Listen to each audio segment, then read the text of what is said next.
Hi friends, అందరూ ఎలా ఉన్నారు? ఈరోజు అయితే మా మేడం కోయిటీ స్పెషల్లో పప్పు ఉండమనింది.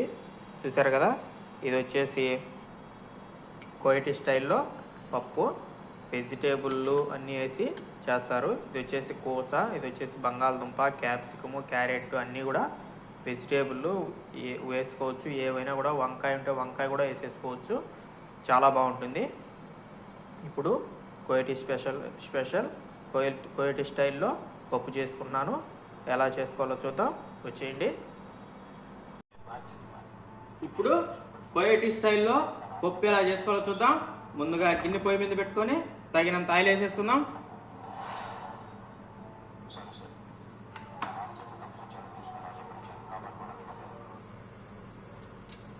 ఆయిల్ వేడెక్కిన తర్వాత ముందుగా కట్ చేసి పెట్టుకున్న ఉల్లిపాయలు వేసేసుకుందాం.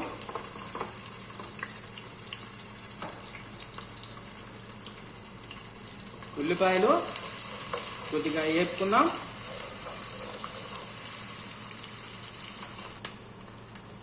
ఇలా కొద్దిగా ఉల్లిపాయ వేగిన తర్వాత ఇది వచ్చేసి మ్యాగీ, చికెన్ మసాలా, ఇవి 2 వేసుకోవాలి. తర్వాత కొద్దిగా అల్లం పేస్టు,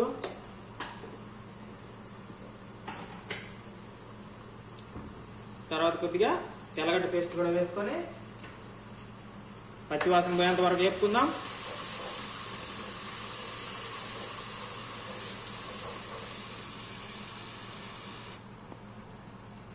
ఇలా కాసేపు వేపుకున్న తర్వాత అల్లం పేస్ట్, తెల్లగడ్డ పేస్ట్ కూడా పచ్చివాసన పోయేంత వరకు వేపుకొని ఇది టమాటా పేస్టు, మ్యాజూన్ అంటారు, ఇది ఒకటి వేసుకోవాలి.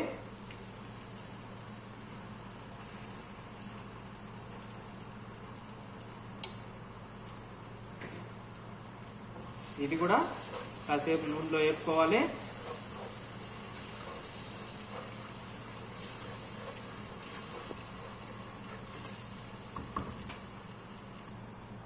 ఇలా టమాటా పేస్ట్ కూడా కాసేపు వేగిన తర్వాత ముందుగా కట్ చేసి పెట్టుకున్న బంగాళదుంపలు, కోస, క్యాప్సికం అన్నీ కూడా వేసేసుకోవాలి.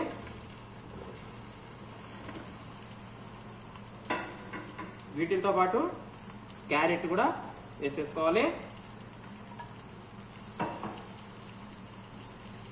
ఇప్పుడు అన్నీ ఒకసారి కలిపేసుకున్నాం.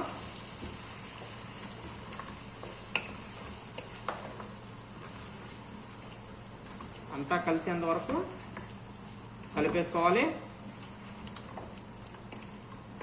కలిపేసుకొని కాసేపు మూత పెట్టేసుకుందాం. ఇలా వెజిటేబుల్ అన్నీ కాసేపు వేగిన తర్వాత మనం ముందుగా కడిగి పెట్టుకున్న కందిపప్పు కూడా వేసేసుకోవాలి.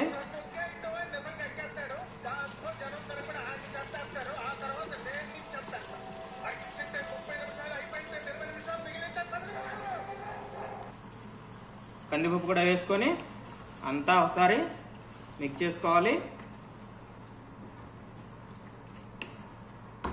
అంతా ఒకసారి మిక్స్ చేసుకొని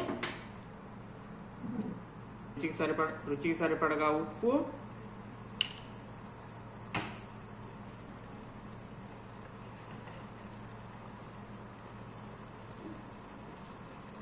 కొద్దిగా పసుపు, కొద్దిగా ధనియాల పొడి,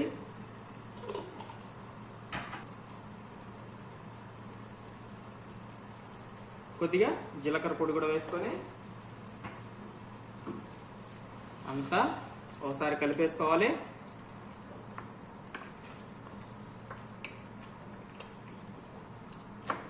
అంతా కలిసిపోయిన తర్వాత కాసేపు మూత పెట్టేసుకొని ఉడికించుకోవాలి. ఇలా కాసేపు ఉడకనిచ్చేసి ఒకసారి అడుగు అంటుకోకుండా కలబెట్టేసుకొని పప్పు, వెజిటేబుల్ అన్నీ ఉడకాలి కాబట్టి ఉడికే విధంగా తగినన్ని వాటర్ వేసుకుందాం.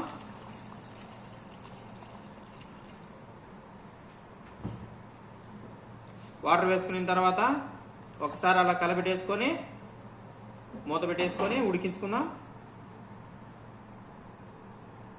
ఇలా వాటర్ అన్నీ వేసుకున్న తర్వాత బ్లాక్ లెమన్లు కానీ లేదంటే బ్లాక్ లెమన్ పౌడర్ కానీ కొద్దిగా వేసుకోవాలి. నేనైతే పౌడర్ వేసుకుంటున్నాను. కొద్దిగా వేసుకొని అంతా కలిసేలాగా కలిపేసుకోవాలి. కలుపుకొని మూత పెట్టేసి చూసారు కదా, ఇలా బాగా దగ్గర పడే విధంగా ఉడికించుకోవాలి. మరీ దగ్గర కాకుండా చిక్కబడుకోకుండా ఇలా కొద్దిగా పలసగానే ఉండాలి. వెజిటేబుల్, క్యారెట్, బంగాళదుంపలు అన్నీ కూడా చూసారు కదా బాగా మెత్తగా ఉడికిపోయాయి. ఇలా బాగా ఉడికించుకొని ఇంకా హాట్ బాక్స్లో తీసేయడమే. చూసారు కదా, ఇలా హాట్ బాక్స్లో తీసుకుంటే కోయ టీ స్పెషల్లో పప్పు రెడీ అయిపోయింది. ఎంతో టేస్ట్గా ఉంటుంది. వెజిటేబుల్ అన్నీ పడతాయి కాబట్టి బాగా టేస్ట్ ఉంటుంది. మీరు ట్రై చేసి ఎలా వచ్చిందని కామెంట్ చేయండి. ప్లీజ్ సబ్స్క్రైబ్ చేసి నన్ను ఫాలో చేయండి. Bye friends.